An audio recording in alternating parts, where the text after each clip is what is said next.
So, you got the stuff? But really, I don't buy gold.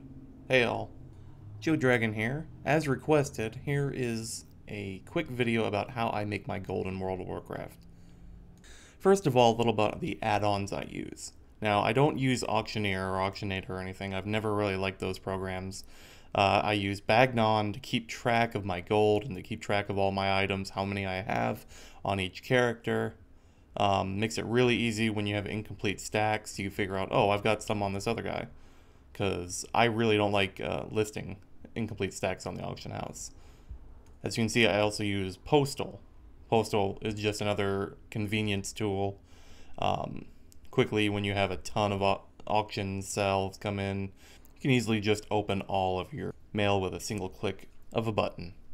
Another really awesome tool I use out of game is the Undermine Journal.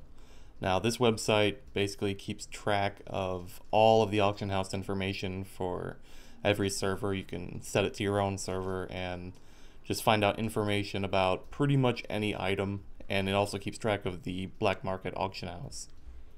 I much prefer this over Auctioneer, and this is pretty much how I make up for not using Auctioneer. As you've probably already guessed, I use the auction house primarily for my gold making. I'm not a fan of dailies. They do give you several hundred gold every day, depending on how many you do. But as far as I'm concerned, I'm done with dailies for this expansion. I get a lot more enjoyment and a lot more reward out of using the auction house. So every day I feel like farming, I will check the auction house for whatever, is selling for the most. It's really all about time investment versus reward. You don't want to go start farming something when it's currently not selling for very much. Next thing you want to do is familiarize yourself with the best places to farm a particular item. For instance, Frostweave Cloth, I've always preferred farming here. A lot of times it's overcrowded, but most of the time you can get a good farm going if you need it. If you happen to be a tailor, it's probably better just to farm dungeons. I think you would end up getting more drops out of that. You also want to keep an eye out for this guy. Talk to him every day, see what the fish of the day is. And then, other than spinefish, which it is today, fish sell for a pretty good amount, most of the time. You really want to be mindful of how fast something sells or how high demand it is, because you don't want to undercut every time. A lot of times you can actually set the price higher and still end up selling it really quickly.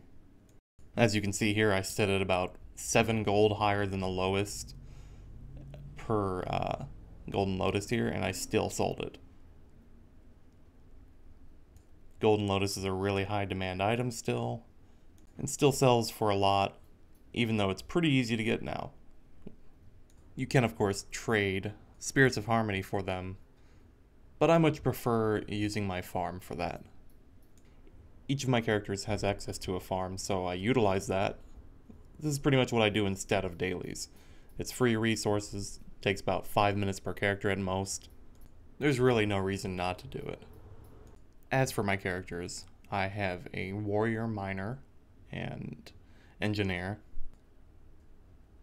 My mage is an enchanter and an engineer. My death knight is a transmutation alchemist and an herbalist, while my hunter is a jewel crafter / inscriptionist. Speaking of alts, everybody has them. So most of the time I can sell greens, usually 83 to 85 Pandaria greens, which can sell pretty fast depending on the time of week, time of day, and the stats on them. Weapons sell a lot better, because in most cases the stats are actually better on the looted greens than the quest rewards that you receive. Not to mention the twinks that always like to have a little bit more power. Anyways, these are just some of the ways I make gold. You never want to lock yourself into just one way. You always want to find your own path, because eventually someone's going to figure it out, it's going to spread, and then the value of it is just going to drop. So, for instance, the Verloc stand is still heavily farmed, mostly by really territorial people who will freak out if you take a single one of their mobs. I hope you've enjoyed this little look into the way I do things, and feel free to comment below if you have any tips, tricks that you might want to share. I know most people don't want to share their little secrets. Like the video if you did, I really appreciate it, it means a lot to me.